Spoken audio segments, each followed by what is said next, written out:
سورہ قدر میں لوگوں کو قرآن کریم کی قدر و منزلت اور اہمیت سے آگاہ کیا گیا ہے اور یہ بتایا ہے کہ اس کا نزول کس قدر و منزلت اور قدر ساز رات میں ہوا ہے۔ سرکار دو عالم صلی اللہ علیہ وسلم پر قرآن کریم کا نزول لوح محفوظ سے آسمان دنیا پر شب قدر میں نازل کیا گیا، پھر حضرت جبرائیل علیہ السلام اسے تھوڑا تھوڑا کر کے 23 سال تک سرکار دو عالم صلی اللہ علیہ وسلم پر نازل کرتے رہے۔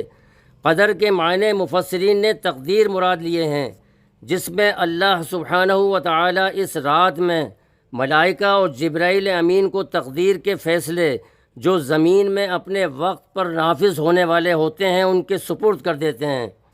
اس صورت کا شان نزول امام سیوطی رحمۃ اللہ علیہ نے لباب النقول میں یہ نقل کیا ہے کہ نبی کریم صلی اللہ علیہ وسلم نے بنی اسرائیل کے ایک شخص کا ذکر فرمایا کہ وہ 1000 مہینے تک اللہ کے راستے میں جہاد کرتا رہا۔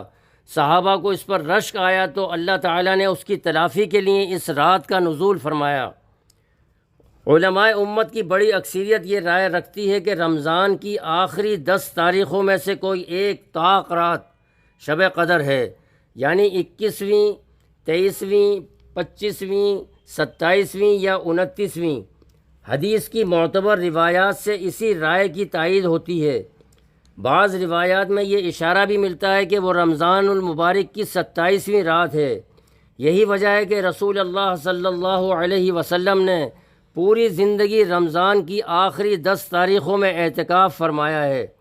جب شب قدر ہوتی ہے تو جبرائیل علیہ السلام فرشتوں کی جھرمٹ میں نازل ہوتے ہیں اور ہر اس بندے کے لیے دعائے رحمت کرتے ہیں جو کھڑا یا بیٹھا اللہ کے ذکر و عبادت میں مشغول رہتا ہے۔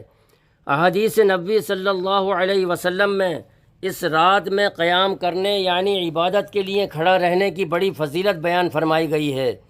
بخاری و مسلم میں حضرت ابو ہریرہ رضی اللہ تعالی عنہ سے روایت ہے کہ آپ صلی اللہ علیہ وسلم نے ارشاد فرمایا کہ جو شخص شب قدر میں ایمان کے ساتھ اور اللہ کے اجر کی خاطر عبادت کے لیے کھڑا رہا، اس کے تمام پچھلے گناہ معاف ہو گئے۔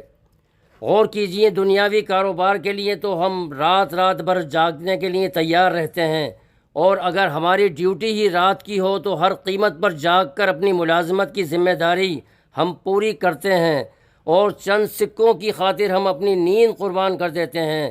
تو اس برکتوں، رحمتوں اور فضیلتوں والی رات کو پانے کی کوشش کیوں نہیں کر سکتے؟ پچھلے سال رمضان میں بہت سے لوگ ایسے تھے جو اس دنیا میں تھے مگر آج وہ اس وقت دنیا میں نہیں رہے۔ خدا جانے اگلے رمضان المبارک اور اس کا آخری عشرہ اور آخری عشرے کی یہ مبارک راتیں نصیب ہوں گی یا نہیں۔